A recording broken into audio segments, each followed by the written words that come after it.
Episode 17 Rajput mention. Rajput mention आज जगमगा रहा था। आज पहली बार ऐसा लग रहा था कि उस मैंशन में भी कोई लोग रहते हैं, वरना पहले तो वो मैंशन बहुत अंधेरे में होता था। उस मैंशन के अंदर का नज़ारा, हॉल में रियांश यहाँ से वहाँ घूम रहा था। वो एक नज़र अपनी घड़ी देखता तो दूसरी दरवाजे की तरफ देखता। विकी, मैं ठीक तो लग रहा हूँ ना? भाई, आप 50 बार मुझसे ये पूछ चुके हैं और मैं 50 बार बोल चुका हूँ आप ठीक लग रहे हैं। क्यों, एक और बार बोलने में तुम्हें कोई दिक्कत है? विकी की बात सुन रियांश उसे देखकर तीखी टोन में बोला। रियांश की आवाज़ सुन विकी जल्दी से बोला, नहीं भाई, ऐसा नहीं है।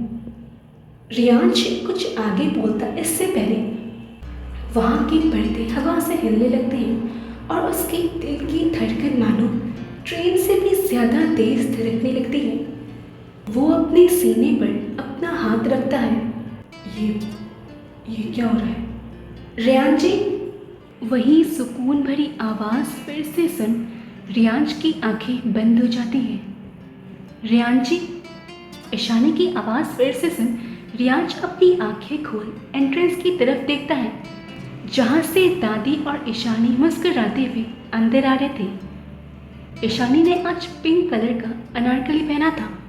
उसने अपने लंबे बाल खुले छोड़े थे और माथे पर एक छोटी सी ब्लैक बिंदी और होठों पर गुलाबी लिपस्टिक। वो आज सच में आसमान से उतरी हुई एक परी लग रही थी, जो शायद बहुतों का कत्ल जरूर करने वाली थी। इधर रियांश ईशानी की खूबसूरती देख उसमें जैसे खो सा गया था। उसे अपने आसपास की कोई भी आवाज़ सुनाई नहीं दे रही थी, बस अपनी दिल की धक धक धक और ईशानी ही दिख रही थी। इधर ईशानी उसके पास आ अपना हाथ हिलाते हुए बोली, रियांश जी आप कहाँ खो गए? रियांश अपने होश में आकर बोला, हाँ क्या? मैंने कहा आप कहाँ खो गए?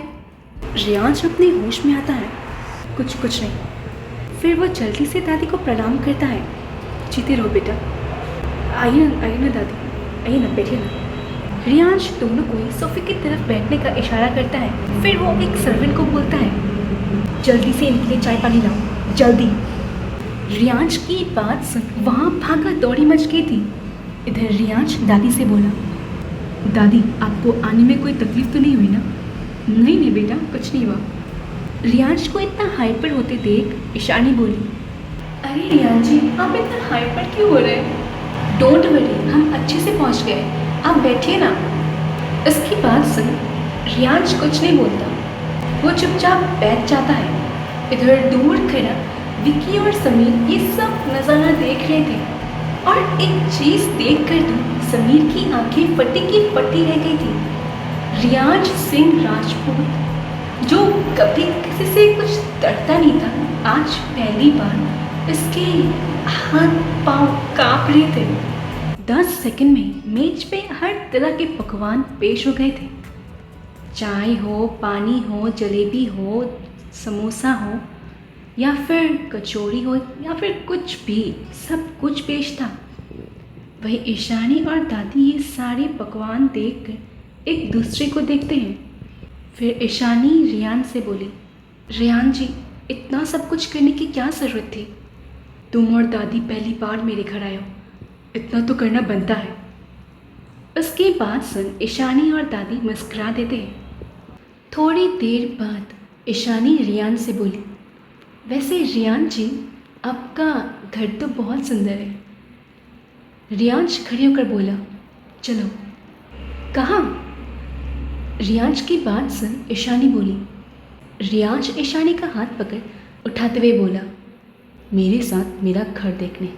दादी, हम थोड़ी देर में आते हैं। इतना बोल वो ईशानी को वहाँ से ले जाता है।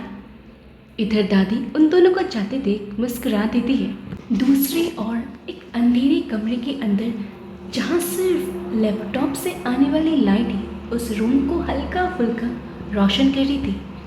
उस लैपटॉप के स्क्रीन पर ईशानी की फ़ोटो शो हो रही थी। ये फ़ोटो आज शाम की थी जब ईशानी और काव्या मुस्कुराते हुए एक दूसरे से बात करते हुए ऑफिस से बाहर निकल रहे थे। वहीं वो शख्स ईशानी के फ़ोटो पर अपना हाथ फेरते हुए बोला, आखिरकार तुम मुझे मिल ही गई मिस ईशानी शर्मा। पहली बार किसी ने मिस सीमा रॉय को इतना तड़पाया है। ठीक सुना आपने, ये शख्स कोई और नहीं बल्कि मिस सीमा रॉय ही थी।